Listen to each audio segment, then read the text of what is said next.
Do you know what the Jim Crow laws are? Yes, I do. I'm very familiar with Jim Crow laws. Could you give a brief explanation of it?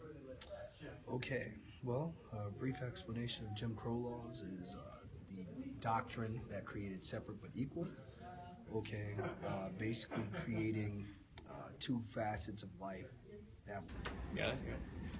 Alright, so do you know what the Jim Crow laws are? Yes, I do. Can you explain to us what they are? All right, so Jim Crow laws they call them that mainly because they were done in the South. The idea was once the Civil War was over, and once we had the Emancipation Proclamation established, and once the country came back together, there was no longer slavery. But in the South, the Southern population, whites, wanted a set of laws that they could still use to control the African American or the black population. Okay, hence come the Jim Crow laws. And do you know where that term Jim Crow came from? No, I do not know exactly where it comes from. It's a white man made a dance that would be done for the amusement of other whites. It was called Jump Jim Crow, and it was to make fun of the black people. In blackface? Yeah. Do you know what president made segregation legal in the federal workplace and the army? What president made segregation legal in the federal workplace and in the army?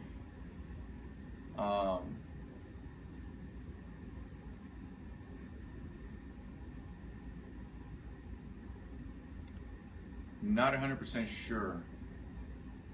I want to say it was Roosevelt. Okay. It was Woodrow Wilson. Wilson was the first Southerner elected since the Civil War. He had people send photos to him to make sure that they were the right skin color. That way they could be interviewed to join his cabinet. Okay.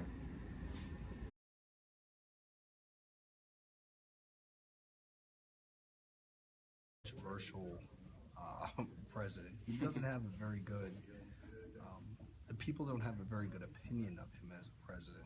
You know, because of some of those actions that he did and his failed 14 points after World War I and everything like that. So. All right. What president? Yeah, what president knocked down the Jim Crow laws? Nixon.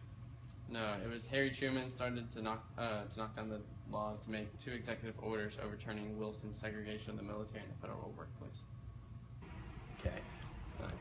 Do you know what court case made segregation legal in Louisiana? No.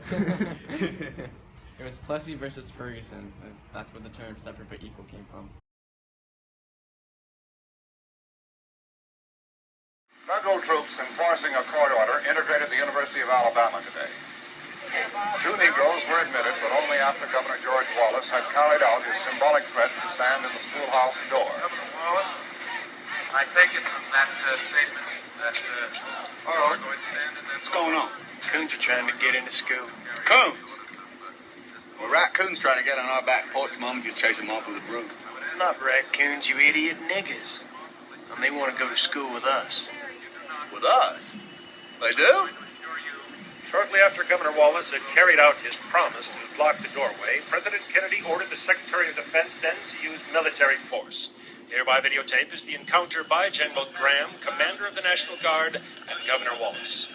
Because these National Guardsmen were here today as federal soldiers on Alabama, and they live within our borders, and they are our brothers.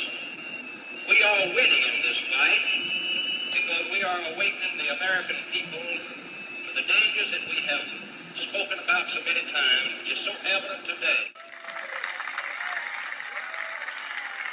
And so at day's end, the University of Alabama in Tuscaloosa had been desegregated, and students Jimmy Hood and Vivian Malone had been signed up for summer classes. Ma'am, you dropped your book. Ma'am. Governor Wallace did what he promised to do by being on the Tuscaloosa campus. He kept them off from gathering and prevented Where'd that go? Do you know, through the Jim Crow laws, do you think black people or anyone in general was killed? Yeah. Make a rough estimate how many you think were. I want to say like 25 or less. Like just 25 or less? Yeah, I could probably Ready be for way this? wrong.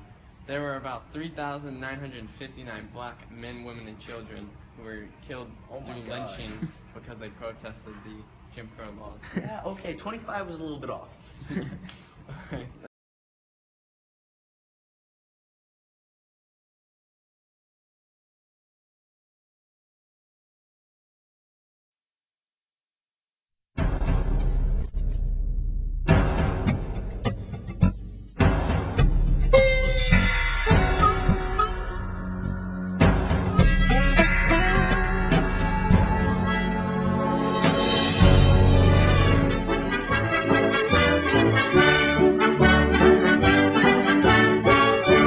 Listen, all you gals and boys, I'm just from Tuckahoe. I'm going to sing a little song. My name's Jim Crow.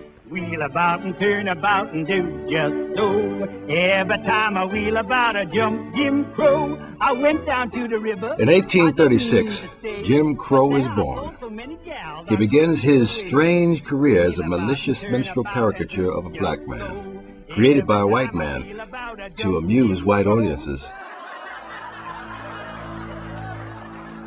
Jim Crow would come to symbolize one of the most tragic eras of race relations in American history, a time deeply rooted in promise and contradiction.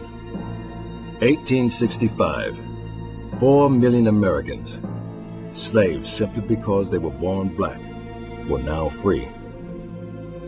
But in little over a decade, that promise was gone, replaced by a rigid system of laws designed to keep blacks from experiencing any of their newly achieved rights. It would be known as the era of Jim Crow, the American form of racial apartheid. But I tried to lean inside and get me a cup of water. And those white people beat me till I was unconscious. They thought I was dead. My dad said, as long as you're living in this South, you're going to have to go to the back door in this town. And you just settle for that. He said, but one thing I want you to swear and promise to me, that you will never get used to it. I'm not ashamed of the segregated and Jim Crow experience, all because we were able to devise techniques for survival that permitted us to abide our time and to wait until our change come. As most blacks were willing to bide their time, some began to fight back. In the late 1880s and 90s, they embarked on an uncertain campaign to secure voting rights, build their own communities, schools, businesses, and churches, and to demand redress against mob violence and lynching. The white supremacists fought back. By 1919, the Ku Klux Klan, which had been a Southern idiosyncrasy, became a national ideology. White supremacy, the power behind Jim Crow, appeared invincible. And over the next decade, the violence against blacks would grow even more horrific. But black Americans continued to battle, using the power of the press and ultimately the power of the courts to pursue their quest for freedom and equality against racism. The rise and fall of Jim Crow is their story, the story of strong men and women who would never accept the demeaning, threatening, and perilous world of Jim Crow. The rise and fall of Jim Crow is the story of those who, in the face of unending terror, achieved triumphs. Triumphs that would in time make America a better place, not just for themselves, but for all of us.